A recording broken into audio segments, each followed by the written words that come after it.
right, everybody. So here we are at Procore 1 training. Let's jump right in. So first of all, what's the desired outcome? Why are we here in the first place? So starting right now, all new jobs need to be done in Procore. All new jobs are done in Procore.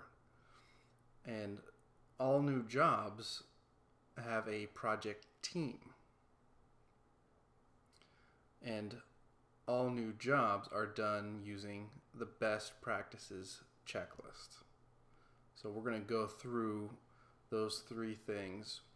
And really the main thing is that we want to have total clarity in all of our minds, all of our brains, about who does what in Procore. What is it essential for who to do?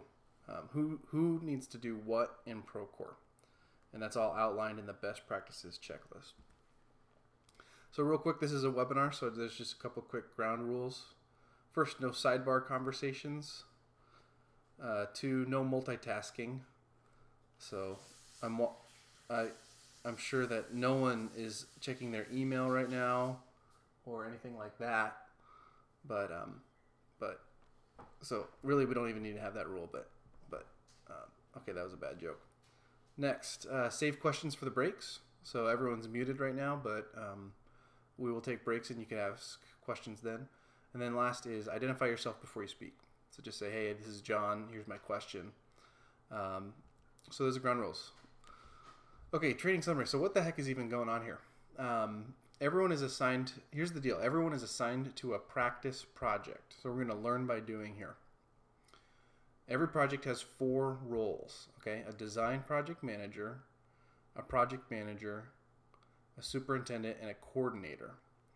Now, that doesn't mean that there can't be more roles or can't be multiple people in the same role, but every project, well, I guess you want to have more than one person in the same role, but basically it's essential that every project has those 4 roles, someone assigned to the project and is in those roles. And then what we're going to do is every project will go through the motions of a typical job. So we're actually going to go through the motions each week. And so what we'll do is we'll learn during these webinars. We'll learn every week. We'll learn a little about the project. We'll go through the motions. We'll teach you that in this webinar. And then every week there's homework. So you're basically going to go and you're going to do what you learned in the webinar for homework. You're actually going to do it in Procore in one of the projects. So here's the teams. This came in the email that you all received. So take just a quick look at this. No one in construction should be assigned to more than 2 projects. Some of the design people are assigned to 2 projects, like Matt's on 2 projects, and so is DC. And then one other thing I'll point out is actually everyone in construction is assigned to just 1 project, but everyone is actually assigned to being the project manager role, fulfilling the project manager role for that project, and also the superintendent role. And the reason is that'll be the best way for everyone to understand how Procore works and to see how the different roles interact. And we can also have a better appreciation for what each of us is doing in Procore and why it's important. There's a training team. Good news. So if you have any questions, you can go to someone on this list. And thank you right now to the training team.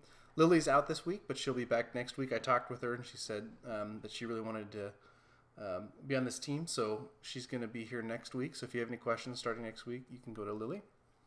So just take note of who you're most likely to ask questions of if you need help doing your homework or with anything.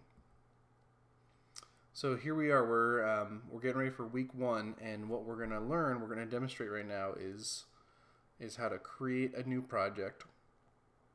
This is our agenda for today. Create a new project, update the project directory, configure the project team, upload drawings and docs. And then we're going to go through best practices. So I want to introduce you to something right now called the best practices checklist. Best practices checklist. This is something that got distributed to you in the email I sent this week.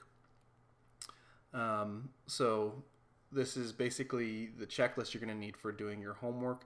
It's also the checklist you're going to need for whenever you do the projects in Procore. Just going to point out a couple of things. The blue bars represent milestones. So these are things that are happening in the real world, usually things that when we're interacting with the client. So, and then also each milestone would trigger some subsequent tasks. So whenever working drawings are requested, these things need to happen. And if you look at these middle 4 columns, you'll see who is responsible for making sure each of these best practices happens. Who does what? Who does what? This is the what, this is the who, and this is the how. It's pretty self-explanatory. We're going to go over it more in the training, so just hang in there, and it'll start to make good sense as we go. So let's jump in, and let's start to see what this all looks like. You're going to notice